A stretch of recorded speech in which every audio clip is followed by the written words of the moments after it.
Here we are, another episode. The Bayville Bridge is closed. I didn't even Turns out for like anything. It looks like 3 more months, which everybody's freaking out about. Yeah. So I got to come the back way. I'm like, holy Christmas! My GPS says I'm not going to get there till 3:05, and I'm always on time. Jackie. And here we are, starting at the crack of 4:45. Now, Jackie. So I feel like, why did I almost get a speeding ticket to get here? Ladies and gentlemen. Show them your little bandana and then, your little Band-Aid, and then we'll start. Show 'em. All right. Show me your Band-Aid. I'm wearing a wrist bracelet to acknowledge my high school class. I just had my I thought that meant 50th you were banging a girl in Vietnam. All right. Ladies and gentlemen, welcome to another episode. Okay, pretend that's the beginning. It's Stand Up Memories, another episode, and we have a terrific guest, by the way. Stop. I'm not that special. We have, along with Jackie the Joke Man Martling, I'm Peter Bales. We have A little feisty today. I like it. A little feisty. Chris Roach. like Chris it. Roach is a terrific stand-up. Not to be confused with, Chris Rush, Rush. which was accidentally written on the slate. who's a Clapper. two Now, foot 6 Jewish This comedian is who was Chris very funny. Roach. And you said you had a funny story about Chris Well, Rush? I was probably 2 years in stand-up, and John Ryerson from McGuire's called me, McGuire's Comedy Club, and he asked me if I wanted to work that like 2 weekends from then for like $450, and I'm just starting out emceeing. I'm like, oh my God! I'm starting out. I'm like, of course, yes. I'm like, I And you're can't- thinking, words out, I'm good. Words out, I'm good. $450, it's better than the $50 a show. And I'm sitting there blown away, like, wow, I guess something must be happening here. And all of a sudden, he called me back. 30 seconds later, he goes, Chris. Yes. He goes, is this Chris Rush or Chris Roach? I said, it's Chris Roach. He goes, never mind. Click. Did it go through your mind, like, is it my duty to correct him? I'm You new, know so what I mean? I was afraid to. You're torn, right? Yeah. Like, Well, I mean, that couldn't have felt too good. Oh, well, But I mean, you were ahead of the game, man. You were doing great still. yeah. But it was an honor to be confused with Chris Rush. Well, you are Chris Roach. I came off stage at the East Side, and Rush came up to me and said, a Nazi telling Jew jokes, and I thoroughly enjoyed you. I don't understand it. I don't understand it. He was so cool. Chris Rush was a legendary comedian who really broke a lot of barriers back in the day, in the 70s. Yeah, his album came out almost concurrent with Child of the 50s. Child of the 50s. It by was Robert first Klein. Rush, and he was quite amazing. The late, sorry to say, Chris Rush. But we're here to discuss But Chris we're here Roach. to discuss Chris Roach, who, by the way, Cover that. I hate Cover that. I hate to mention Then this over and over again, but my comedy school, Stand Up University, that you can find at standupuniversity.com. I gotta learn how to fake a yawn. We start new comedians on their Yeah, path, yeah. and we take pride in Chris Roach, who started really at our comedy school and has gone on to so much success. How many times did you take our class? 6 times in a row, I think it was. He did, and he showed up very serious, worked out his material, and now nothing is stopping him. You're doing great in spite of him. It Well, was, 6 times in a row. Yeah, well, I Did he get a discount? Yeah. No? No I disc. don't think I did. No, I don't think Do you you did. mean like you took the class and did that final show and then Yep. took end on And then end? signed up for the next one. Were you looking for broads? That, and I was 30 years old at the time, so that, but also I love being in that environment with other comedians, and it was something that was like this aha moment, like this is what I was meant to do. It's Now, when you started out in no, comedy, no jokes. It really is a special thing. You know? Yeah. Even starting out, Yes. people just sharing that head. I never looked back. Like I was just taking the class because I was working on this public speaking fear, and I just got hooked. That first show. There's no crush on Bales or any of that. No, well, he had a beautiful part. Right. It was much This is more before tight. the hair turned. Now, It was Chris, much tighter back then. Chris, what were you doing to support yourself for a living at the time that you started out in comedy? I was managing adult stores. And you never met Jackie before that? No. Adult stores meaning bookstores or pornography stores or rub and tugs or Adult entertainment stores. So what it was called Expressions. So when you walked in, the front of the store was like Victoria's Secret, the middle Spencer Gifts, and the back was, anything you wanted was back there. And we did they have like pot paraphernalia too? No, only now they started doing that. Right. That's more recent. The head shops were doing that back then, But for what it was tastefully done, and I did that for 15 years. How did you stumble into that job? A friend of What mine. What was your major? Well, he was a regular customer, Well, and it was they something offered. I always wanted to do, and no, it was a friend of mine had opened the store, and he was my older brother's friend. He knew I was looking for a job, and I went in there. And I remember my mother dropped me off there. Did she know where she was dropping you? Yeah, and she's like, "Why don't you get a job your son can be proud of?" I'm like, "I think I might have here, Now, I have never met anybody that worked. How many? There aren't that many of those stores, especially 10 years ago. How long? Yeah, 20 years ago? This is I started like 20 years ago, even longer than that. Wow. Is this in Suffolk? Suffolk and Nassau? At one time, I think we had 6 stores. All the same name, like a Same chain? name, a chain of stores. What all was it? Expressions with an X. Expressions. Did anybody you knew ever come into the store when you were working there, like a teacher, like a? Yeah.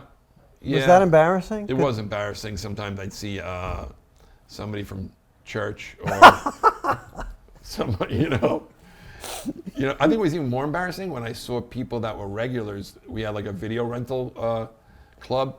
When I saw people that were regulars, and all of a sudden I'd see them out in public with their wives, and they would get all squeamish, as if I was going to like blow their cover. I love it. I You know know, it- said the Jews don't recognize Jesus and the Episcopalians don't recognize each other in the liquor store. That's made me Exactly. Great. think of- So, a great old saying. do the people?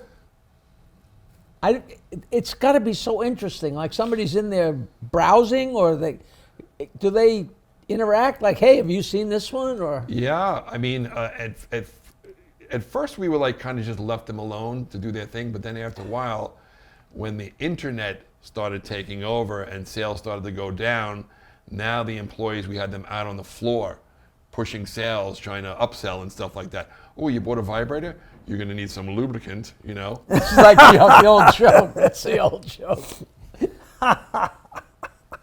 Well, I got to tell you, Do you know the old joke where the guy goes the guy gets a job in the store and the boss says, "Listen, you'd be a good salesman. You got to do related sales.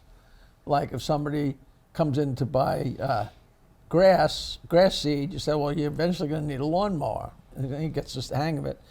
So the guy comes in and says to the boss, "Do you have tampons?"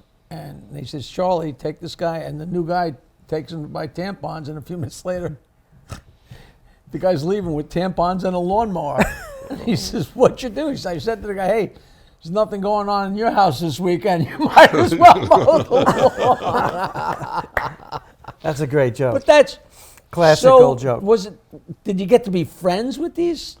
Some of them, yeah, some of them were pretty friendly guys that came in, mostly men, come in and rent these videos. Then it switched over to DVD, I remember. Then soon after that, it was on the internet. But that was only a portion of the sales. Again, it was lingerie, it was all, shoes. So women came in too. Yes, women, dancers came in, Couples? couples came in, especially like on the weekends, couples came in. That's cool. And that was the whole idea, like we made everything bright and clean and try to, That's nice. What do they say? Sell Did you have gift certificates? We had gift certificates. Sell to the woman, close to the man. I think that's what it was. So get the women to come in and have their men. We're not doing a good job of helping him with his comedy career with this interview. Well, I got to tell you something. okay. I should It is tell our so audience. fascinating, though. That's all right. I know. And I'm not saying that. I mean, It's interesting. But Chris, I don't know if you can tell, ladies and gentlemen, is 6'6", and you can tell he is a unique physical specimen. Thank you. And you've done, what an odd thing to he's done say. some cool commercials. There you go. That's much better. Give us a taste of Well, let me take a sip out of your mug. it. It is now your mug. That's the way we your roll. mug, and it says "Stand Up." Oh, stand-up memories. Memories on it, Oh, yeah. Thanks, guys. It's nice. And if you want, you can draw your own picture on there, Wow. too. Two of you guys. Now, your underwear commercial. Underwear commercial. Wait, did you do an underwear? I know. I did a Optimum cable commercial. Oh, that's right. I always think it's underwear. Wait, what kind of Sorry. what kind of a mistake is that? Was it that joke I used to do? Where I Did used to you show my sell underwear? dildos? Oh Yeah, no, it maybe. was McDonald's. You know, Yes. what kind of? No, because you're going to hear something. You did an Optimum commercial, and Yes. you played. A green pixel. It was a very popular campaign, and there was a pink guy. He's like, pink makes me look chubby, and we were like, no, but we all had different color pixels, and that thing ran to the point where I knew it was time for me. I said to my wife, I knew it was time for me to leave the adult stores when I was showing this woman a vibrator and all the different features. You press this button, it rotates this way. You press this button, it turns this piece on, it goes blah, blah, blah, blah, blah. And she's like half listening to me. And as she's looking at the vibrator, looking at me, she's like, are you the green pixel? I was like, yes, but let me show you how this works. That is absolutely wonderful. What casting person looked at a 6'6" guy and said he would make a good pixel? In green spandex. We all spandex outfits. And I remember they had We that- all being different color pixels? Yes, there was a pink, a green, a blue, and we were like the pixels in a television set. And they would zoom out, and all of a sudden you'd see whatever the people were watching. We got to see this ad. We do. Have We you have ever to see seen this the ad? I've seen the ad. Yeah. It was a classic. It was on. It was in the papers. Kids were trick or treating that year as pixels. Where'd you get underwear? Because Fruit of the Loom had different colored fruit. yes. You were not a fruit. No. You can't say that. Not as far as you know. That's right. You cannot say that. But, I mean, you were. Who was that? There was a famous comic that was the grapes. Yeah, that's what I'm Oh. getting confused Who was about. the comic that was the grapes? The Fruit of the Loom grape. Do you guys remember that? He was We'll an have to- way older guy. We'll do some research and get back to All you right, on go that. ahead. I didn't mean But to- you quickly established yourself as a comedian in a relatively short time for comedians. Yeah. And then, but Did the- you bail from that to comedy, or was it a segue? Or It was kind of where no, the sales just got so bad Yeah. that they the couldn't- internet just destroyed it? killed it. I mean, they're still open, but it's just it's the internet destroyed it. It destroyed the video sales. And then you heard about Peter Bale's Comedy Club. But I was taking Peter Bale's course while I was still there. Oh, So Right. I was doing stand-up probably for about 5 or 6 years before I left there, and I never looked back. But you met some cool people in Yeah. the Long Island comedy scene. Oh yes. And one of those cool people did a nice thing for you on their television show. Yes. And that, of course, is, go ahead, Kevin James. Kevin Yes. James. Long no, he Island's wasn't a customer at No. No. Exophobia. What's it called? Exophobia. Expressions. Expressions. Xenophobia. But that show, 2 years, Kevin Can Wait, you played Mott. Mott. And talk about that experience. I mean, I'm sure you wish it lasted longer. Oh, it was great. 2 years. It was so surreal too. Just Did you blend in like your pixel experience to the role? Or? The character was actually, when I read the breakdown, the description of the character was giant, long-suffering father of 7. I'm like, well, I'm 2 of those. Giant and long suffering. Close enough. Yes, I'm Close 2 of enough. those. So I was actually just playing myself. And I remember going up to Rock Rubin. One of the writers and, one of the writers and comedian producers, as yeah. well. And I remember saying to him, I said, how am I doing? I said, do you want me to try to have more energy? He goes, no, you're doing great. So I would just be me, which is kind of a low energy guy. There were a few times they were like, we got to pick the energy up. I'm like, all right, yeah, have a cup of coffee. That's great. Now, Surreal. And that was taped right here, right? Yeah, On Long Bethpage. Island? on Long Island, absolutely. Gold Coast Studios in Bethpage. It was great. It was insane. I loved it. And then that ends, and you're back to stand-up comedy now full time. Yeah. And you got to see his act. I Like mean, I'm someday this TV show's gonna go away, and I'm back in Bales' Yeah, class. Bell, his class. Class number 7. but No, we worked at. He actually was on the bill with me, but I never ever watched the other comics. So Yeah, 'cause you gotta that's my psych bad. yourself Like up. at McVie's or what's We the worked. name? We McGuire's. worked. McGuire's. I think we also worked at like Mohegan Sun in Connecticut once. Is that right? Yeah, a long time ago. Yeah. Now I gotta ask. Brad Axelrod? I think so, yes. Brad Axelrod. God rest his soul. Yeah. You're always I don't busy. think he's dead, Is he but dead? I was gonna say- no, I just wishful thinking. But with I'm kidding, Brad. a You know I'm big guy like you, has got to go out for a lot of calls because they need that look. I can't tell you how many calls I've gotten, and it's like always like big and fat, big and fat. I'm like, well, I'm big, and I was bigger, but you know, I was told to go out for the part, and even though you think you're not right for it, they may look at you and go, you know what, you're not right for this, but that, and that's kind of what happened to me when I went out. Because you got nothing going for you being white and straight. Right. You got to be tall. Well, he's 6'6" and he's a big guy. No, that's a great Now, type. You know about Sharippa, right? Steve, I used to work for Sharippa, Steve Sharippa, who was in. Now he's in Blue Bloods, but he was in The Sopranos. Yeah. And soon after I had worked there, he had got the gig on The Sopranos, and I saw him, and I called up his office, and I said to his assistant, Patricia Weber, I said, I was just there. How did Steve get that fat? And he's wearing a fat suit. Yeah. He just was such a big guy with such a bull neck that it absolutely was at home on him. I was fooled. I thought he was actually that fat. Wait, on The Sopranos, he was wearing a fat He suit? was wearing a fat suit. I had no idea. And you got to go back and look, you know. I didn't And know you, that and you either. can't tell. Because he had a gut on that show, like. He was huge. You know, you're right. I saw him at a Ranger game once, and he said he actually recognized me and I'm like, hey, that's the guy from Sopranos. He's like, hey, you're from that show. And he was like, he wasn't Wow, that he big. lost weight. Yeah. You had somebody describe your neck in a certain way, a Yes. phrase I've never heard before. Yes, when I was heavy, they called it a meat scarf. Isn't that a great? And that became like a tagline of mine. I think I had a T-shirt. I did a T-shirt that said "nice meat scarf," and That's a great name. That should be the name of one of your comedy specials. Yes. Meat Scar. But I got to tell you, I've never heard that combination of words. Isn't that a great- I never heard it either. I love wordplay. now your act is not stealable because it's true to you. oh, And you get away with stuff on You stage. could steal it. You could steal No, it. you can't, because he's talking about his father. He's talking about his real life, his wife. You talk. You don't. You Yeah. open up to the audience. I mean, you talk Right. about having anxiety, yeah. and it's so real and it's funny. But you take it and you make it funny. I love how you What talk Bales about. is trying to say is you really should go see Chris Roach if and when you ever can. If you see his name, search him out. Look on the internet that destroyed his last career, selling dildos to little old ladies that finally started recognizing him, and he saw daylight and got out of there. A little ad for you. Thank you. So Did you how? ever hear a place called Zanies in Chicago, Yes. on Wells Street, the little one? Haven't done it, but yes. That was a whorehouse. Really?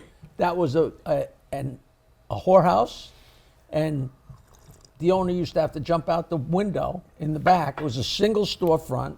I've told this on the air before. Okay. And so he gave up and made it into an adult bookstore, but people were still going in the back and bringing girls, so he was jumping out the window. So he made it into Zany's Comedy Club, and it was so great because when you worked the room, you stayed upstairs, and the upstairs of Zany's, all the walls are red velvet. I Oh mean, my you are in a God. whorehouse when you were staying there. That is So I great. thought that kind of segues into your. Yes, that's great. I love history like that. You know, it was a great club. Had so much history that closed not too long ago. Was Casbah in Wildwood. You ever do that? Never did that. I never heard of that. What that was the was- great history? That was just it started out and opened in the 50s, and it was like first it was like a what do you call it, like a transvestite follies kind of thing. What part of Jersey? What neighborhood? Wildwood. Wildwood. Okay. Wildwood. It was a great club, and it just when you went. So when you had been there many times yes, before. and when you were in there, you just felt. the And history. now it's coming back. It'd be yeah, very in. very in to do now. Wow. How is your wife in supporting your career? She supports you? Up and down, Up and down? up and down. You know when Challenging? When it's good, it's good. You know when money's tight, she's a little cranky. You know? I got a word for that. So it's called marriage. Yeah. You know, Yes. it has its ups and downs until she, the ups and downs stop. I know. I remember she was sitting in the audience at one of the tapings, And she said to herself, "Oh my God, this nut job actually did what he said he was going to do and make it, as they say, or get on." Did she vocalize that to you? Yes, and I know like sometimes like when I was years after I was doing podcasts and people would say, "So how did it feel when you made it?" I'm like, "Made it? I'm still living at my dad's house in Ronkonkoma." There's all, you know. But I mean, different did she levels. actually come up and say, "Oh, you're my meat scarf"? Something like that. Something like that. Well, She he li- married. I'm never gonna forget. I'm never gonna She, li- forget. she that. liked the paychecks. That's He married a hot Latina. Is that fair to say? Sure. that is sure. actually redundant. Yes. Where'd you meet your wife? At a nightclub called Wall Street in. Oh, not exact Excalibur, or what the name of the place was. No, it was Wall Street in Hauppauge. Wall Street in a Hauppauge. Hauppauge, is that it? I've heard of that place. It was a happening place at the time. How long ago? Wow. Oh, about 20 years ago. And she had this thing where she would always, when she drank, she fell. But she didn't just fall. She would fall like, it looked like the floor came out and she went straight down. And I remember bringing my friend to meet her, and we showed up, and he goes, "Where is she?" I'm like, "There she is." All of a sudden, we see her through the crowd, and she's gone. From drinking? Drinking, her knees would get weak when she drank, and straight down. It was like somebody opened a trap door. Gone. You know, that's something. That's That's funny. something if that happens. But to be known for that, Right. you know, keep your eye out if you see the girl sink to the floor. Yeah. That's my girl. That's She my is. girl. So That's she nice. is. Now, you love comedy. I know that. And you like hanging out at the clubs. And you love the Yes. comics. And your act is fun and true. This I guy. hear a big butt coming. I'm Don't getting you? ready for it. No, Yeah, there's me no too. but. I'm getting ready to turn He around. he comes from a family of cops. Old cops. And you were a police officer for a Tried. while. Me, I tried being a cop for 2 years. For 2 years. Not good. Not good. I hated This it. is before xenophobia or after? I went from xenophobia to the NYPD for 2 years, back to expressions or xenophobia, and then started stand-up. Were you doing his class while you were a cop? No, I was a cop in 96 to 98. And I think I took Peter's class in 2003 or 2004. Yeah, yeah. Wow. Yeah, and you got in trouble because you're supposed to report shootings. And not Yes. just like, You can't, evidently they had a no firing your gun off in the Hamptons policy I was unaware of. Can't do that. well, Chris Roach, let me just say to the audience. Was your wife involved in that shooting? No. No, she fell and was out of the range of the. She, So you're just out there picking the gun off, came out and she went, you were she was picking gone. off seagulls? Or? Something like that. Man, we only scratched the surface here. We definitely want to have you back on our show. Yeah. Please come back. Now, I get a vote in that. You could ask me my opinion. what's your opinion, Jay? I think we should have Chris Roach back Oh, on. absolutely. Terrific actor, terrific comedian, all around great guy. Such history. Such history he has. A graduate. We take credit at Stand Up University for Chris This is Roach. true. And You take credit for everything at that dopey college. I do. We really do. But this is real, man. He came in, Did you started hear out. the President Obama? He actually took Bale's comedy course. Didn't he? Isn't that true? Isn't that true? No, he didn't. But thank you so much, Chris Roach. Oh, my pleasure. I'd love to come back. All right. And Jackie the Joke Man Martling sitting right there. I'm Peter Bales. This has been Stand Up Memories, and we will see you next time. Good job today. Good job, Pete. Thank you. I never say that. I never mean it. First time. That was a pretty good episode. A new episode every Wednesday with me, Peter Bales, Jackie the Joke Man Martling, comedians, interesting people. Leave a comment. We're gonna get. What am I saying? I don't know. We're gonna get back to you. We will respond to your comment. StandUpMemories.com. If you go there, it shows all the different All platforms. Spotify. We're on everything. Every Wednesday. Stand Up Memories. Every Wednesday. A new episode.